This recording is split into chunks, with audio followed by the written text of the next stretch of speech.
kita akan lanjut dialog dengan dua narasumber kami pada hari ini, ada Dr. Brian dan Dr. Irwan.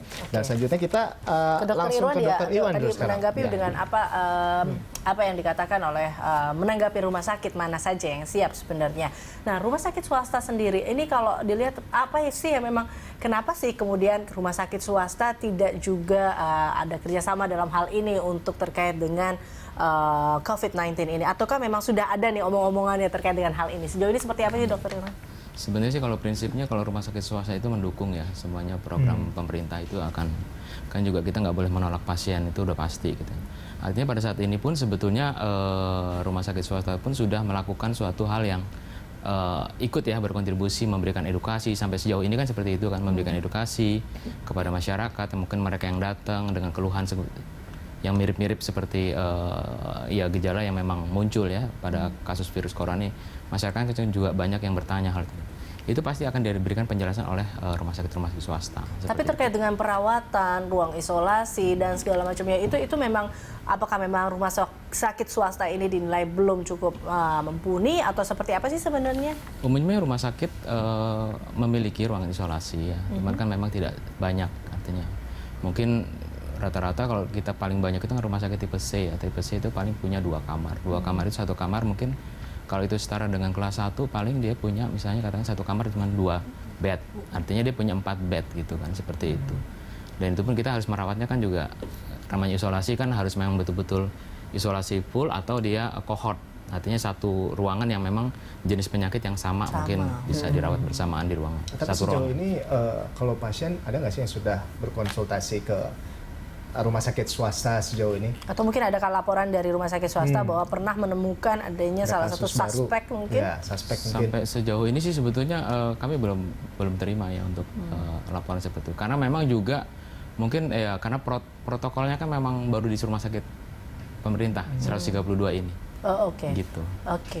Tapi dalam satu hal rumah sakit swasta bisa mengecek jika adanya pasien yang kita tahu Pak saat ini kan semua mungkin panik ya dengan flu sedikit saja, dengan kepala yang mungkin pusing, dengan pilek, batuk saja orang sudah panik gitu, dan mungkin mereka belum tentu bisa datang ke 132 rumah sakit itu, tapi datang ke rumah sakit terdekatnya itu adalah rumah sakit swasta. Nah, ini bisa nggak sih mengecek bahwa memang pasien ini adalah ya suspek atau tidak sebenarnya?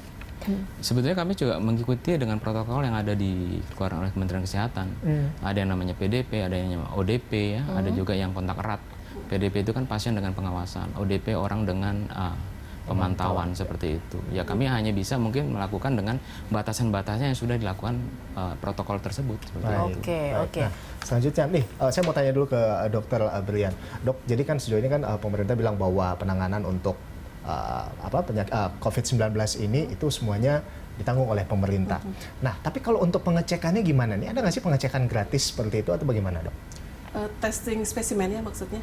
Iya, pengecekan. Ya, kayak tadi kan ada yang panik mungkin karena dia sakit, bersin-bersin, pilek seperti itu. Mungkin sekaligus juga tadi merespon yang disampaikan oleh Dr. Irwan juga ya. Sebetulnya kan kita mengeluarkan protokol untuk penanganan, kan ada 5 protokol yang kita belas terkait dengan COVID-19 ini, dan salah satunya protokol untuk penanganan kasus. Nah, di dalam protokol itu di alur yang pertama, jika orang sakit, kemudian ada beberapa kriterianya, batuk, demam, batuk, pilek, kemudian dia harus lihat dia ada riwayat nggak yang lainnya, perjalanan ke luar negeri, pernah demam sebelumnya atau pernah kontak dengan kasus positif dalam 14 hari ke belakang. Kemudian kalau ini tidak ada, nih tadi syarat yang 3 tadi itu riwayat 14 hari ke belakang itu tidak ada, batuk, pilek, demam, sebetulnya kita masih boleh mengobati itu di rumah seperti kita kalau sakit biasa, maksimal 2 hari. Kalau 2 hari tidak ada perbaikan, kita harus bertanya dong, kenapa ini? Nah, harus datang ke fasilitas kesehatan. Pada prinsipnya, fasilitas kesehatan manapun, ke puskesmas boleh, ke swasta juga boleh, karena di sana nanti akan dilakukan pemeriksaan lebih lanjut, termasuk penapisan.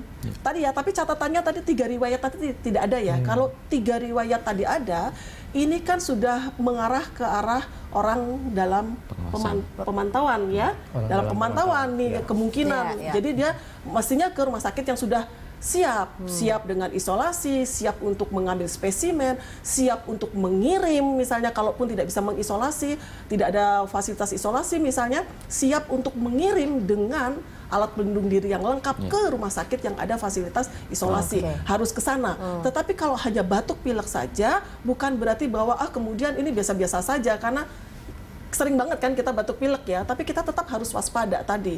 Kalau sudah 2 hari tidak sembuh, harus segera periksa. Dan menurut saya rumah sakit swasta di situ punya peranan. Jadi masih bisa menerima, melakukan penapisan pertama dan memberikan edukasi. Karena kalau salah satunya adalah misalnya kalau ini kan kalau rumah sakit pasti sudah ada gejala ya, apapun suspek COVID atau biasa, tetap dia ada gejala, artinya dia berpenyakit, dia ada virus yang ditularkan, apapun bentuknya itu.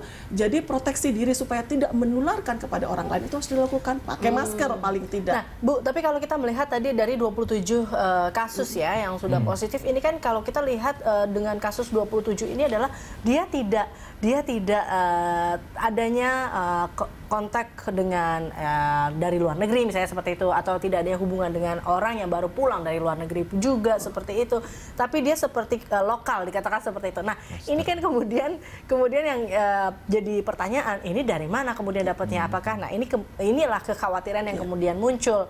Apakah memang tadi ketika kita datang ke sana dan kita bilang bahwa saya mau cek seperti itu. Nah, ini kan tidak ada riwayat itu, bagaimana sebenarnya? Iya, sebenarnya kan itu kasus yang ke-27 ya.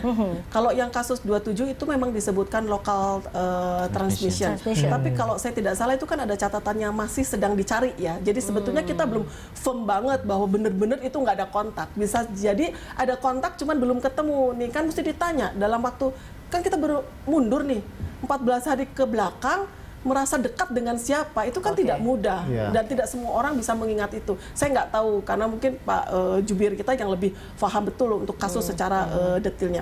Tetapi diasumsikan bahwa ini betul local transmission, artinya bahwa nggak ada apa-apa, tiba-tiba seseorang sakit aja kena begitu kan. Betul. Nah, memang ini mungkin kita harus bicarakan lebih lanjut juga karena statusnya saya yakin protokol itu bisa berubah tergantung dari situasi yang terjadi di satu wilayah. Respon yang dilakukan oleh pemerintah juga bisa berubah begitu kan untuk ini. Jadi kita tunggu saja beberapa saat kajian lebih lanjut lagi bagaimana situasi yang kasus nomor 27 itu, baru kemudian bisa kita mengambil tindakan. Tapi untuk sementara nih sampai hari ini yang berlaku adalah pemeriksaan spesimen itu diberlakukan hanya untuk orang yang dengan pengawasan. Yang tadi saya sudah yang ada 3 alasan tadi. Selanjutnya nih, kalau misalnya dari Pak Irwan ini kan kita ngomongin soal tadi apa namanya, pemerintah sudah menggratiskan. Kalau jadi kerjasama, ini apakah ikutan juga menggratiskan atau seperti apa ini Pak? Ya kita pasti ikut protokol apa yang dibuat oleh pemerintah tentunya seperti itu. Pasti ikut lah. Pasti ikut ya. Tapi ini balik lagi ya, kalau saya sih pengennya, apakah memang sejauh ini sudah ada pembicaraan nggak sih Bu Brian mungkin dengan pihak rumah sakit swasta bahwa ada kemungkinan kalau memang akhirnya kita tidak tahu terjadi ke depannya akan seperti apa, adakah memang nanti mungkin plan berikutnya akan ada kerjasama dengan swasta, dan swasta pun sudah siapkah dengan permintaan itu sebenarnya? Saya rasa ruang untuk itu ada dan memang harus kita buka ya ruang untuk itu, mengingat bahwa negara kita yang penduduknya besar ini kemudian tersebar di mana-mana. Saya rasa ruang untuk kerjasama dengan rumah sakit swasta itu harus dibuka. Tidak hanya rumah sakit, bahkan juga fasilitas kesehatan primer yang milik swasta itu menurut saya harus dibuka. Tentu saja akan ada pembicaraan lebih lanjut untuk itu, tetapi juga kembali lagi melihat juga kapasitas dari rumah sakit ya, kesiapannya seperti apa. Tadi saya sampaikan ke Dr. Irwan tadi di luar. Bisa nggak tolong bantu saya petakan rumah sakit swasta di Indonesia ini di mana saja, kemudian internally sepakati dulu siapa yang mampu begitu. Kalau mampu baru kemudian ke depan bisa kita bicarakan kemungkinan itu ya dengan segala konsekuensinya. Tadi saya sampaikan karena begitu mau terlibat nggak bisa juga hanya untuk menapis saja. Tidak bisa juga berharap kalau sudah ada suspek kemudian saya tinggal panggil dari rumah sakit rujukan supaya jemput pasien di sini, enggak. Tapi harus bisa menangani. Harus siap juga tidak harus menangani misalnya, tetapi misalnya sudah terlibat sampai bisa menentukan suspek, kemudian suspek kan sudah diperlakukan seolah-olah positif. Kan? Petugas rumah sakit harus siap dengan alat pelindung yang lengkap, APD yang lengkap. Mau dirujuk, ambulannya harus sudah dipersiapkan. Kemudian prosesnya kan sudah proses isolasi sampai ke rumah sakit rujukannya. Karena kemarin kita sempat ada lihat ya terkait dengan informasi pakai jas hujan sebenarnya seperti itu. Ini seperti itu kan harus dibalot juga dilihat Dokter Irwan, sama asesmen. nah itu dia Dokter Irwan, kalau kita lihat rumah sakit swasta yang ada di Indonesia saat ini, kalau Anda tergabung dalam asosiasi ini, mungkin tadi pemetaan ada berapa sih kira-kira rumah sakit swasta yang memang kurang lebih ya yang benar siap dalam hal ini? Kalau yang dibilang siap itu kan artinya ada mampu untuk dia menyiapkan sarana prasarana ya tentunya. Seperti tadi yang dikatakan bahwa ada yang menggunakan jas hujan segala macam. Sebenarnya kan harusnya standar ya. Nah ini ya sebenarnya kita minta bantuan juga nih kepada pemerintah. Bagaimana kita mampu beli tapi kita barangnya nggak ada misalnya seperti itu. Itu juga perlu yang harus dipikirkan juga. Kedua adalah masalah sarana isolasi sendiri.